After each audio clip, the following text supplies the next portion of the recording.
Saquon and Daniel Jones, have we seen enough with them to possibly think about blowing it up, or is it just coaching? Oh, man. Let me say this first, though.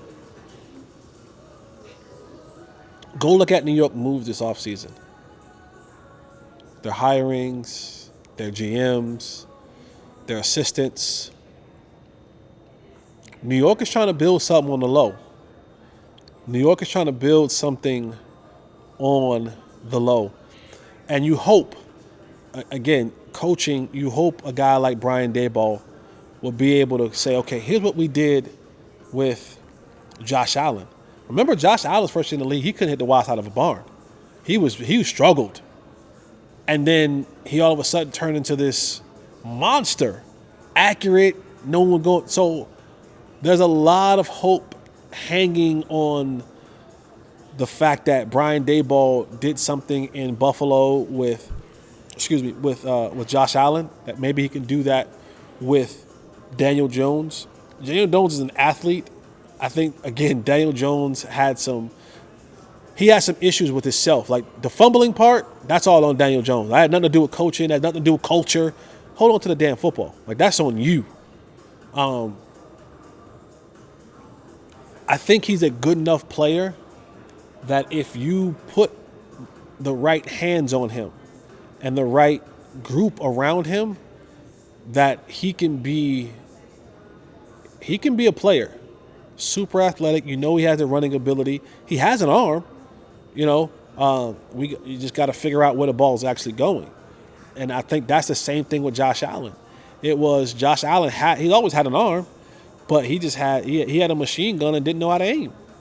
He figured it out at Wyoming, right? And then he figured it out, and now it's like he's considered one of the top 10 quarterbacks in the league.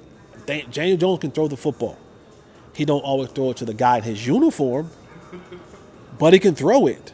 So now it's being able to kind of corral that and say, you have a really good set of skills. Let's take that and hone in on it, and let's just get it to where it's supposed to get to, and then we'll move on from there. But the Giants, watch out. The Giants are building something on the low in New York. On the Saquon angle, do we have to reassess who he is because of injuries?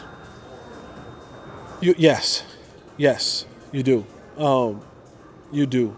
And again, Saquon, when teams looked at Daniel Jones, they said, we want him to throw the football. We're going to load everybody up here in the box and stop Saquon. And that's a hard living for a running back. When you don't have a really good offensive line, when your team isn't fully committed to running the football, so that the mindset isn't there up front, and then you have a quarterback who no one is afraid of, and actually prefers that he throws the football 40 times a game. So for Saquon, you have to reassess it because of the injuries, but also, again, when Brian Daboll comes in, can he make this a well-balanced offense? It wasn't a balanced offense.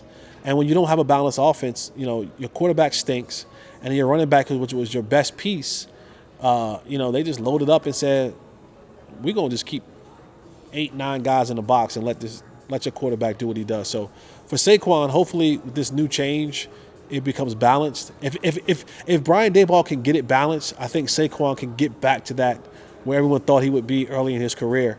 But if not, then he'll be passed around the league like Corinne Steffens or something, like Superhead or whatever.